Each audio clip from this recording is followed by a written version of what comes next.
आऊं पंहिंजनि उन्हनि समूरनि भाउरनि ऐं भेनरुनि खे मुबारकबाद थो ॾियां त उहे ॼमी बीठा आहिनि पंहिंजे इंसानी क़ानूनी आइनी समाजी हक़नि लाइ।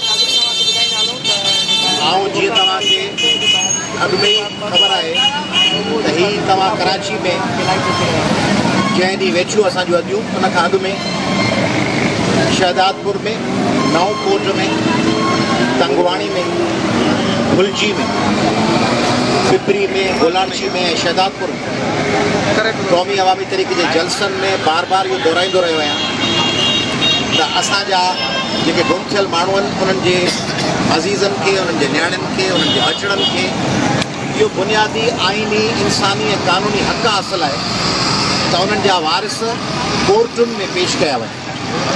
बहसियत हिकिड़े वकील जे ऐं सियासी कारकुन जी ऐं पाकिस्तान जे आइन खे गुज़ारिश थो कयां, पाकिस्तान जे फ़र्दनि खां वधीक I would like to address the constitution of Pakistan itself. Pakistan जे आइन खे गुज़ारिश थो कयां। आइन जीअं हिकिड़ो मज़हबी इल्हामी किताब थिए थो तीअं हिकिड़े मुल्क लाइ वॾे में वॾो किताब, वॾे में वॾो कानून, वॾे में वॾो डिसिप्लिन ऐं एडमिनिस्ट्रेशन हलाइण जो ज़रियो उनजो आइन। उन आइन खे आउं मुखातिब थी गुज़ारिश पियो कयां त पाकिस्तान जे आइन जो आर्टिकल 4 चवे थो त कंहिं शख़्स खे कंहिं अहिड़े अमल खां रोके नथो सघिजे जंहिंजी कानून में मन न थियल हुजे ऐं कंहिं शख़्स खे अहिड़े कम ते करण लाइ मजबूर नथो कयो वञे, न करणु घुरिजे जंहिंजी आइन घुर न कंदो हुजे। ऐं पाकिस्तान जे आइन जो आर्टिकल 9 चवे थो त समूरनि शहरनि जी सिक्योरिटी जी बुनियादी ज़िमेदारी रियासत जी। पाकिस्तान जे आइन जो आर्टिकल 10 चवे थो त हर गिरफ़्तार शख़्स खे 24 कलाकनि जे अंदरि अदालतुनि आॾो पेश करिणो आहे ऐं जे पंध में कुझु कलाक लॻी वञनि जोईअ खां या दादू खां या लाड़काणे खां आणण में त उहे 6 कलाक कटे बाक़ी 24 कलाकनि जे अंदरि उनखे कंसर्न अदालत आॾो पेश करणु। अरिड़हीं आइनी तरमीम में पाकिस्तान जे आइन में हिकिड़ो नओं आर्टिकल शामिल थियो आहे, आर्टिकल 10A। उहो ट्रांसपेरेंट ऐं शफ़ाफ़ ट्रायल जे बारे में त मुक़दमो केस शफ़ाफ़ हलंदो।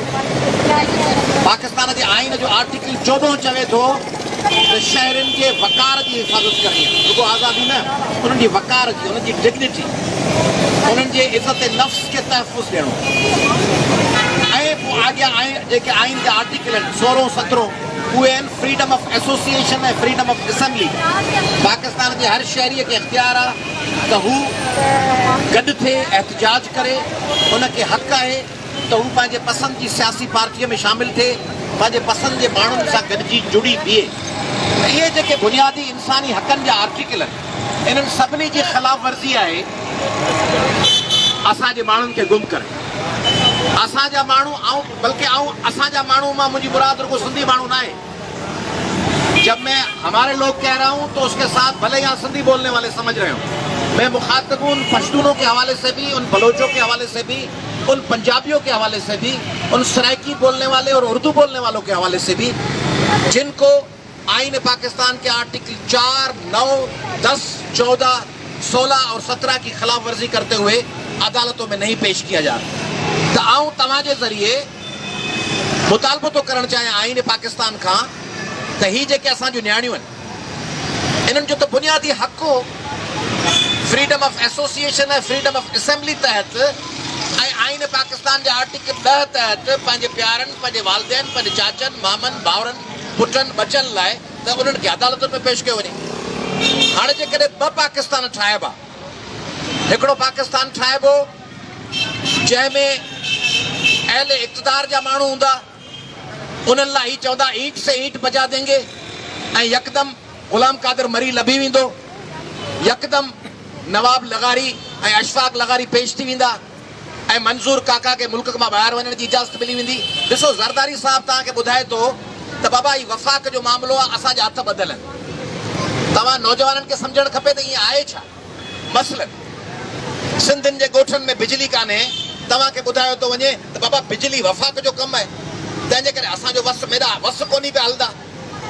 मेरा रूह कोनी पिया लॻंदा ऐं मेरा वस कोनी पिया हलंदा।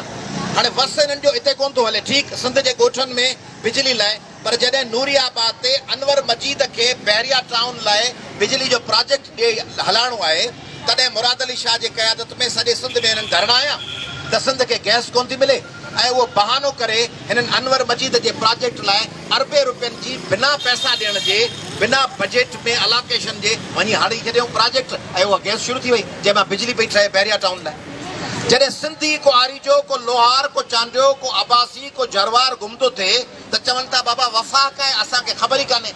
चए थो लंजार साहिबु त मूंखे ख़बर ई कान्हे, अलाए केॾा गुम थी विया आहिनि। अॻे साइमा जरवार लाइ लंजार साहिबु चयो त मुंहिंजे तक जी न आहे।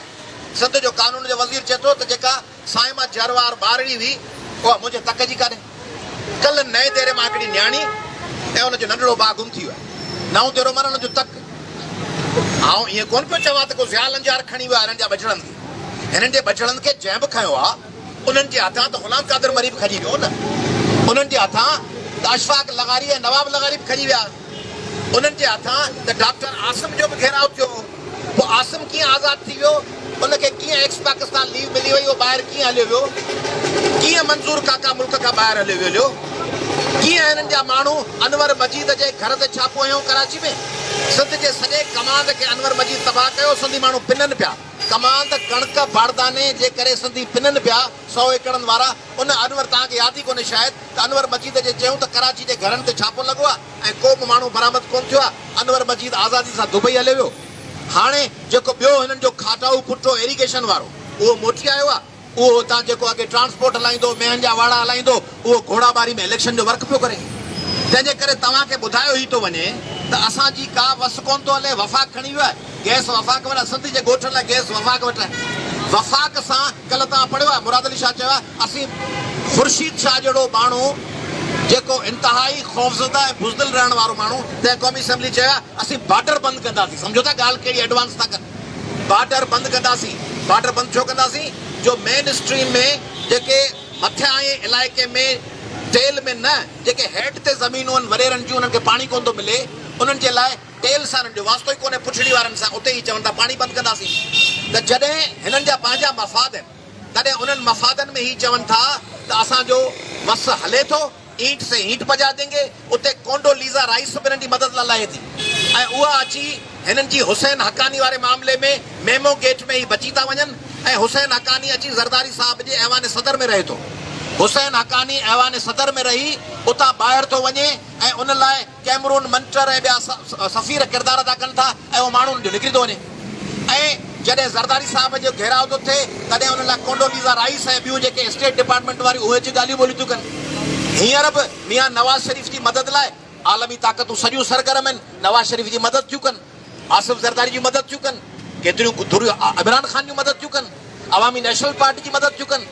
MQM ऐं ज़रदारी जेॾीमहिल ड्रामो था कनि ऐं जेॾीमहिल टकराव जी कोशिशि था कनि, तॾहिं अमरीकी ऐं बरतानवी ताक़तूं अल्ताफ़ हुसैन जे मदद लाइ लहनि थियूं। न्यूयॉर्क में अल्ताफ़ सिंध खे ऐं पाकिस्तान खे टोड़ण जूं टैक्सनि ते हलाए पियो, अल्ताफ़ हुसैन जूं टैक्सियूं हलनि पियूं, लंडन में हलनि पियूं, ह्यूस्टन पियल, उते सभु वस हले थो। फारूक सतार खे हींअर रेंजर्स वारा पकड़नि था, वरी फारूक सतार ॿिए ॾींहुं छुटी थो वञे ऐं वरी पार्टी ठाहे थो, वरी हले पियो फारूक सतार। वसीम अख्तर जे ते 12 मई जो केस आहे, उहो आज़ादु घुमे पियो। हाणे माना अनवर मजीद घुमे पियो, वसीम अख्तर घुमे पियो, 12 मई वारा घुमनि पिया। 22 मई ते मारींदड़ उहे माण्हू ॿाहिरि हलनि पिया जिन हुकुम ॾिनो, उहे मुख़्तलिफ़ ॿियनि पार्टियुनि में वञी ड्राई क्लीन थी उहे वेठा आहिनि, उहे हलनि पिया। सॼी दुनिया हले पई। महमूद अचकज़ई कुझु ॻाल्हाए थो, हुनखे बि इख़्तियार आहे। बलोच भाउर कुझु ॻाल्हाइनि पिया, उन्हनि खे बि इख़्तियार आहे। उन्हनि खे चवनि था त फरारियुनि सां असीं ॻाल्हियूं था कयूं। जेको बि माण्हू को चए थो पंजाब खे टोड़ियूं था, सुबुह था ठाहियूं सराइकी, हुनखे इख़्तियार आहे। उहे 7 MNA हेॾां वञनि, वरी 7 MNA होॾां हलिया वञनि ख़ुसरो बख़्तियार जी क़यादत में। जेको वणेसि थो करे, कराची में हक़ीक़ी वारा हुजनि, PSP वारा हुजनि, MQM वारा हुजनि, सभु इख़्तियार आहे। सिंधी माण्हू सहे जी खल अॻु में अटे में झलियो पियो आहे, अॻु में पाणी कोन्हेसि, अॻु में मानी कान्हेसि, अॻु में हुनजी यूनिवर्सिटियूं विकामी वयूं, हुननि जो रोज़गार विकामी वियो, उन्हनि जा रोड विकामी विया, उन्हनि जा बचा निधड़का दर बदर खाक बसर, उन्हनि जो कमांड तबाह थी वियो, उन्हनि जा बसर टमाटा वसीला विया हलिया, उन्हनि जा शहर विकिजी विया हलिया, उन्हनि जे वसीलनि खे लुटे धमचर करे उन ते वरी आलमी ताक़तुनि सां ई सलाह करे कराची खे टोड़े नओं मुल्क ठाहिण जे मनसूबे में लॻा पिया आहिनि।